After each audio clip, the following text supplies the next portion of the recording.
పై road ప్రమాదం జరిగింది. రంగారెడ్డి జిల్లా మహేశ్వరం మండలం రావరియాల ఎగ్జిట్ 13 దగ్గర మొక్కలకు నీళ్లు పోస్తున్న ట్యాంకర్ను కారు బలంగా ఢీకొట్టింది. ఈ ఘటనలో చెట్లకు నీళ్లు పోస్తున్న వాటర్ మ్యాన్ తో పాటు కారులో ఉన్న వ్యక్తి అక్కడికక్కడే చనిపోయారు. మరొకరి పరిస్థితి విషమంగా ఉందని తెలుస్తోంది. ఈ ప్రమాదంలో కారు ముందు భాగం నుజ్జునుజ్జయింది. ఘటనా స్థలానికి చేరుకున్న పోలీసులు కేసు నమోదు చేసుకుని దర్యాప్తు చేస్తున్నారు.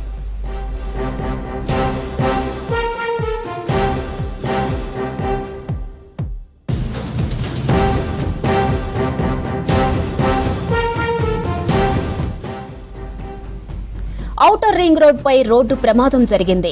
రంగారెడ్డి జిల్లా మహేశ్వరం మండలం రావరియాల ఎగ్జిట్ 13 దగ్గర మొక్కలకు నీళ్లు పోస్తున్న ట్యాంకర్ను కారు బలంగా ఢీకొట్టింది. ఈ ఘటనలో చెట్లకు నీళ్లు పోస్తున్న వాటర్ మ్యాన్ తో పాటు కారులో ఉన్న వ్యక్తి అక్కడికక్కడే చనిపోయారు. మరొకరి పరిస్థితి విషమంగా ఉందని తెలుస్తోంది. ఈ ప్రమాదంలో కారు ముందు భాగం నుజ్జునుజ్జయింది. ఘటనా స్థలానికి చేరుకున్న పోలీసులు కేసు నమోదు చేసుకుని దర్యాప్తు చేస్తున్నారు.